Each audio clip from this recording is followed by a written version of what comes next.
Do you remember Dramatical Murder? Well, you either came because you've played the official/fan translation of this epic BL visual novel, or might be curious because of the cute anime boys in the thumbnail, or just because I put Yaoi in the title. Well, either way, boy, explain the gay game. Dramatical Murder is a boys' love visual novel developed by Nitro plus Chiro? I never know how to say this. That released on the 23rd of March 2012. So why the hell am I talking about an almost 10-year-old game? Well, it finally got itself an official English release and came out on Steam on the 7th of April 2021. Yeah, so instead of letting Translation Oblivion take this game, we were graced with it just a few years later. So better late than never, right? And I guess that before I start this video, I need to put out a little content warning because this game is very gay. It's like super gay. Like if you don't like Yaoi, just don't bother with this game and then play, I don't know, fucking Apex Legends or something. So strap on in as I take you cultured weebs down through some Yaoi nostalgia. So Dramatical Murder follows our main protagonist, pretty boy Aoba Saragaki, who works at a junk shop, has a cute little dog named Ren, and lives with his precious grandma in the old residential district of Midorijima in the East Quarter. I just love saying that word, Midorijima. See, this used to be like a normal city until this corporation called the Toei Corporation, one of Japan's top 5 biggest companies, bought the entire island. And this led to the development of new areas such as the Platinum Jail, a members-only resort full of luxury in this closed-off dome surrounding a giant oval tower. It's like really intimidating, but that just goes to show like the whole disposition between wealth and poverty and everything. The game is kind of explicit with that theme. And then not boring you with all the extra exposition this game gives you, I'll just summarize like the first day that you experience in Dramatical Murder. The most important part is that in this game, gamers have risen. Gamers are everywhere and they play this game called Rime. Now Rime used to be like kind of a really harmless game because it's like, oh, I can just experience the world virtually and feel it. But now it's become sort of a combat ring. Our favorite corporation, Toei Corporation, you know, the very overtly not evil corporation, actually became a sponsor of Rime, and then it just became a lot more violent and a lot more competitive. So yeah, gamers rise up, but also violence does. And our pretty boy Aoba actually hates this game because he doesn't feel like the whole violence thing really contributes to anything. It's just a level of people just being in gang wars for no reason. Kinda sounds like reality, huh? But then that all changes when one day Aoba was on an errand for his boss, Mr. Haga, and actually got sucked into one of these Rime games and started to experience a sort of headache after being exposed to this white light and being involved in an actual game. And then after that, he starts to experience these headaches, and then he slowly starts to remember that, oh, what? That's a spoiler? Oh, okay. Well, I guess I have to blue ball you here, but basically, gamer time? But basically all you need to know about Dramatical Murder is that it is a game about fellow gamers, and they are not 6 feet apart because they're docking all the time, but also it needs to solve a few mysteries behind why Toei Corporation is buying all this land. Why is all these people so attractive? And so many more questions. But I guess you just have to play the game to find out. You know, this explanation seems kind of redundant because now I'm saying it's nostalgia, so you might know what the game is about, but for people who don't know anything about the game, yeah, just go buy it, please. Just stop the video and go buy it. Dramatical Murder is definitely a game I find more charming and fascinating the more I play it, even after hopefully the whole long explanation I gave you at least gave you a hint of the kind of game this is. Its fusion of industrial and futuristic environments to its visually appealing colors and narrative that's a lot darker than you'd expect it to be. Like at times, I guess I could equate this to something like Blade Runner, but imagine if Blade Runner was gay.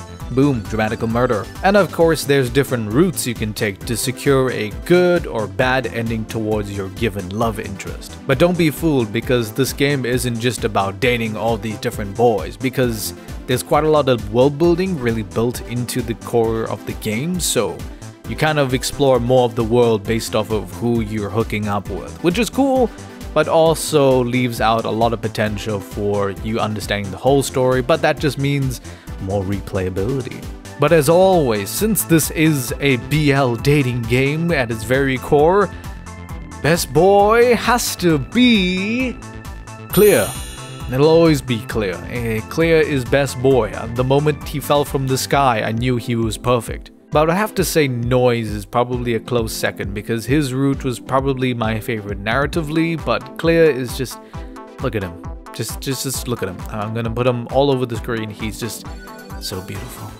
Now we come to that part of the video where we talk about the scenes. Well, basically, after each route, there's a very explicit sword fighting. And we're not talking about just jousting. There's like docking, there's like bun on bun, there's all kinds of shit, dude. And it's full frontal at points. Like, this game isn't just gay, it's gay, like really gay. Like, you think, oh Yaoi, they're acting like really cute next to each other. Nah, this game was like, we're gonna get them fucked. Like, bro, can you even imagine me? I'm doing my day-by-day job and I find a little bit of time to play DRAMAtical murder, and boom, ass all over my screen, and I need to make sure my mom doesn't come in. Sorry mom, yaoi fantasies, man. But if you're into very explicit scenes and also borderlines of, the not consenting, that's unfortunately here too, because there's a lot of role play, and that role being that you are like a little furry animal and your root is like a predator, and you're gonna die. I don't mean you gonna die, I mean your ass. So yeah, as a straight man that plays yaoi, I was tested through this game. I really was put down the ringer. I don't know how much dick I could take, but I managed to pull through and I took it all in. Oh fuck. And also, please make sure when you are playing this game, do not have anyone near you, do not have everyone beside you. Don't play this with your friend, because after that, you're just gonna be scarred. But if you're both into that, please seek Jesus.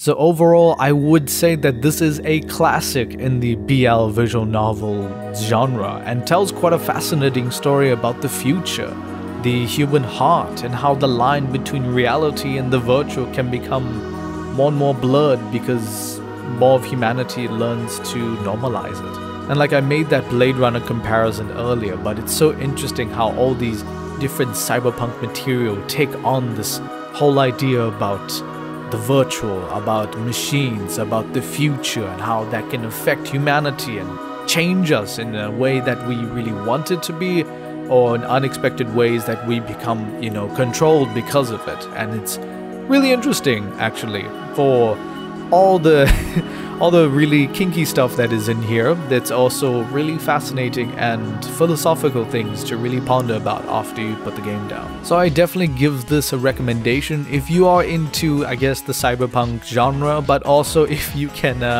palette yaoi, because I'm not going to recommend it to someone who just plays sci-fi, because they'll fucking hate this, because they're going to be like, yo Kyle, why the fuck am I seeing so much dick on my screen? And with that, thank you so much for watching. I appreciate y'all, and I hope I took you down some memory lane of yaoi nostalgia, or I've just indoctrinated you into the yaoi genre. In that case, I'm sorry. And yeah, thank you so much for watching. I appreciate y'all, and I'll see you in the next video. Bye bye. Thank you, Zoro. Jeez, I just couldn't find my way home back at all. I don't know why it's so far the convenience store to buy milk. It's so fucking weird. Anyway, thanks so much. Let's see how long that took me to get here. Oh, hey guys, so I guess I've been on my absent father type beat a little bit too much, so sorry about that. I usually say like I'm gonna be busy or anything like that. No, I don't fucking say that, I just leave. I actually really work on me leaving the channel, just abandoned. For some reason, people started subscribing, so I guess thank you for subscribing. Yeah, but I've just been really busy, but now I'm not as busy, so hopefully I will see more videos very soon. Yeah, so thank you for all the new people who subscribe with literally no content for 4 months. You people are, I don't know, are you bots? Are you insane? I don't know. But yeah, Anyways, thank you so much for watching right up to the end. Hopefully no more breaks in between. I'll come back with a video sooner than 4 months, I hope. But yeah, thanks so much for sticking around and for watching again. So, see you soon. Let's hope so. Or else I'll just, I don't know, I'll just disappear for 4 months again. Anyway, bye!